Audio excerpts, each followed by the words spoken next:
Oke, hari ini pemasangan LCD Redmi Note 11 Pro ya, dan ini sudah dibongkar ya. Keadaan LCD-nya seperti ini, terbuka, dan LCD-nya sebenarnya ini ya masih hidup, namun kondisinya lumayan parah ya. Oke, saya akan coba cek dulu. Untuk pemasangan LCD ini sendiri, kita harus hati-hati ya saat pembongkaran, saat melepasan cover atau backdoornya ya.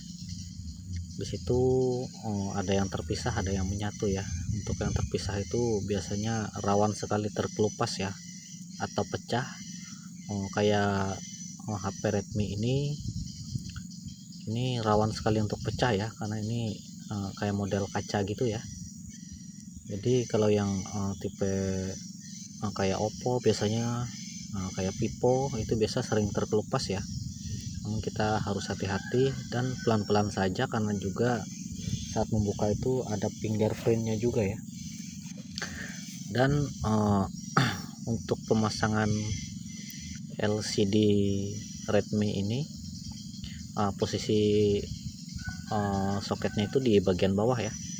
Jadi ini mengangkat mesin bawah karena posisinya berada di bagian mesin bawah ya. Dan untuk tipe ini ada dua konektor ya untuk casnya. Nah, bukan cas ya, untuk baterai ya. Ada dua soket ya baterainya.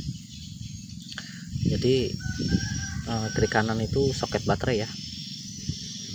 Dan karena ini cukup melepas bagian bawah, jadi untuk pelepasannya lebih mudah ya. Dan saat pemasangan ini juga hati-hati saat pemasangan LCD-nya, apalagi LCD baru ya, belum pernah dites.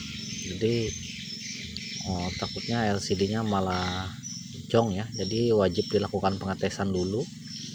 Dan ini saya lakukan pengetesan ya sebelum melakukan pemasangan, dan pastikan semua kondisinya aman ya, tidak ada masalah sentuh layar dan lain-lain ya. Jadi di sini sepertinya untuk LCD aman ya, dan nggak pakai sandi kayaknya ya. Oke, di sini sudah dites. Lanjut ke persiapan pemasangan dan pengeleman ya. Jadi untuk pengeleman ini kita masing-masing ya. Jadi sebelum melakukan pemasangan LCD ini, jangan lupa bersihkan juga plastik-plastik yang ada di LCD baru ya, baik itu yang di belakang fleksibel atau yang di atas kamera ya, di bulatan yang di kamera itu. Jadi sebelum pemasangan saya coba paskan dulu ya. Dan ini kayaknya memang LCD-nya agak tebalan ya, karena memang ini bukan yang OLED-nya ya. Oke, jadi karena pilihannya yang ini OG Plus ya, jadi pemasangan dan pengetesan dan pemasangan sudah dilakukan ya. Dan ini juga pernah dilakukan pergantian LCD ya sebelumnya, dan ini dilakukan pergantian LCD lagi. Dan untuk pengeleman kita bisa lakukan dua cara ya. Bisa dilakukan di pengeleman di bagian framenya atau tulangan HP-nya ya. Bisa juga di LCD-nya ya. Jadi tergantung kita untuk pengeleman masing-masing ya. Jadi mana yang bagus atau ini ya yang biasa kita gunakan ya. Jadi di sini saya gunakan pengeleman di frame-nya ya. Kemudian lanjut pasang LCD-nya, tekan pelan-pelan ya LCD-nya, jangan terlalu kuat. Jadi untuk pemasangan LCD sudah selesai, tinggal merapikan ya. Namun harus hati-hati juga ya saat pemasangan, karena LCD baru ini cukup ini ya, rentan juga ya. Apalagi kalau tertekan terlalu kuat, nanti malah jadi nombok lagi ya. Oke, rapikan semua, jangan lupa untuk fleksibel mainboardnya, kemudian fleksibel LCD dan antena juga lain-lain ya, itu wajib dicek sebelum melakukan merapikan ya.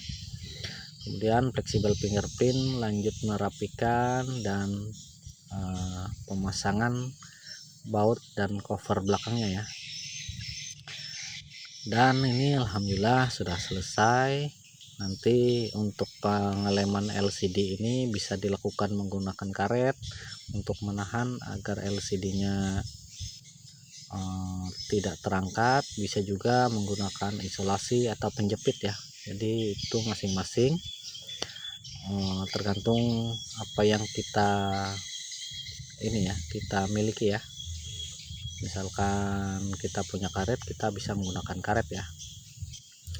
Oke, dan ini alhamdulillah untuk pemasangan LCD ini sudah selesai sambil menunggu lemnya kering. Jadi ini belum saya lem ya untuk bagian covernya, namun ini sudah selesai, tinggal nanti menambah lemnya. Di sini saya kasih penahan dulu untuk menunggu LCD-nya lemnya kering ya. Dan sambil menunggu lem kering, jadi ini saya tambahkan penahan buat LCD-nya agar tidak terangkat ya.